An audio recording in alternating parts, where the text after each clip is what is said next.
Apakah orang yang belum menunaikan nazar atau sumpah amalannya tidak diterima Allah, Ustaz? Bukan begitu maksudnya.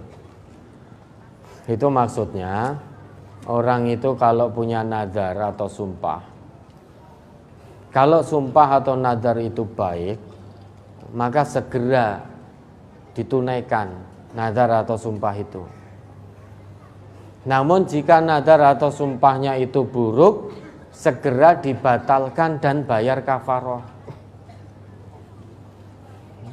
Karena kalau tidak bayar kafaroh akan dimintai pertanggungjawaban nanti di hadapan Allah. Lah kafaroh nazar menurut Nabi sama dengan kafaroh sumpah. Kafaratun nadri kafaratul yamin. Kafaroh nazar itu sebagaimana kafaroh sumpah.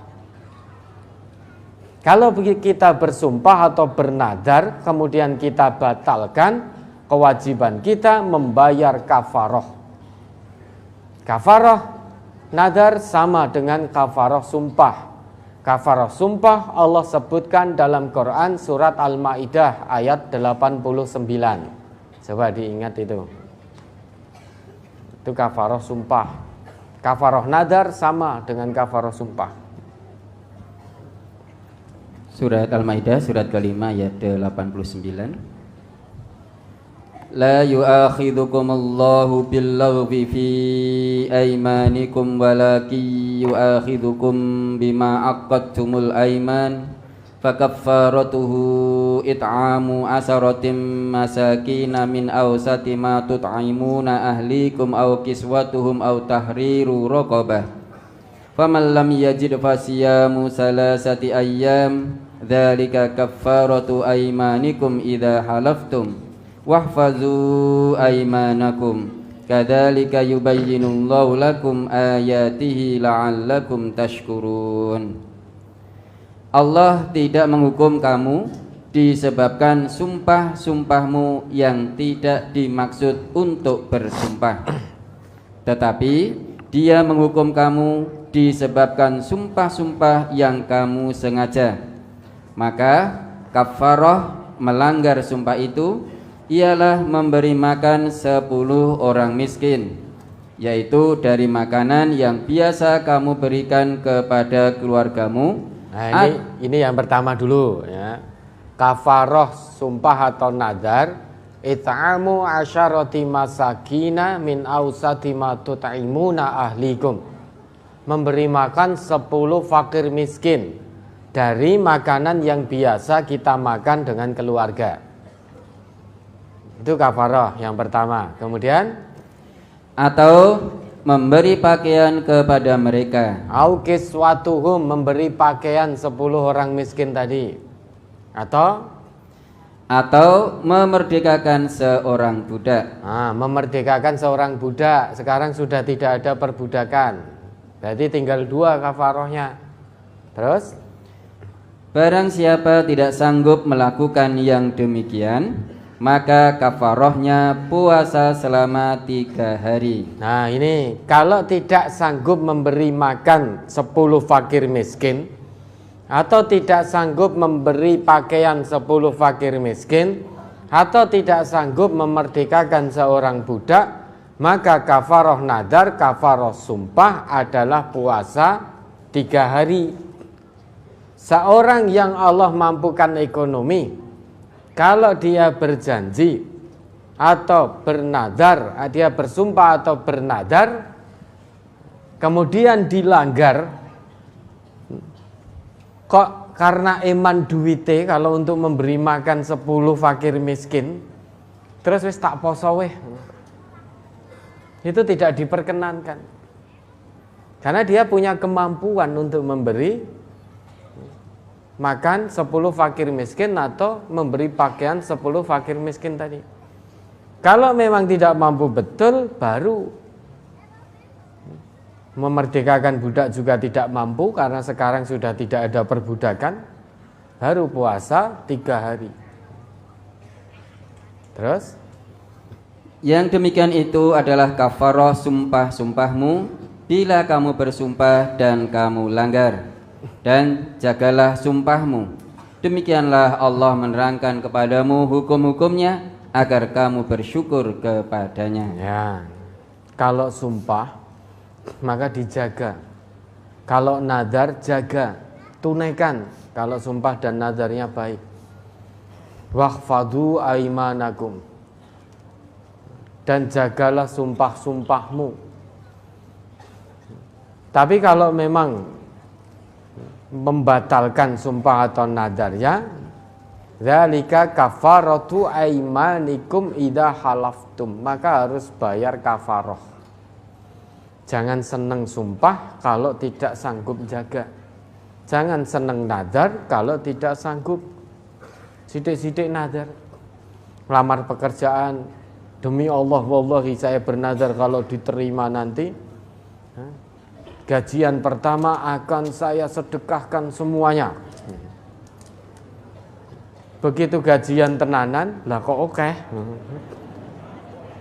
Eman-eman. Jadi koyo-koyo gitu.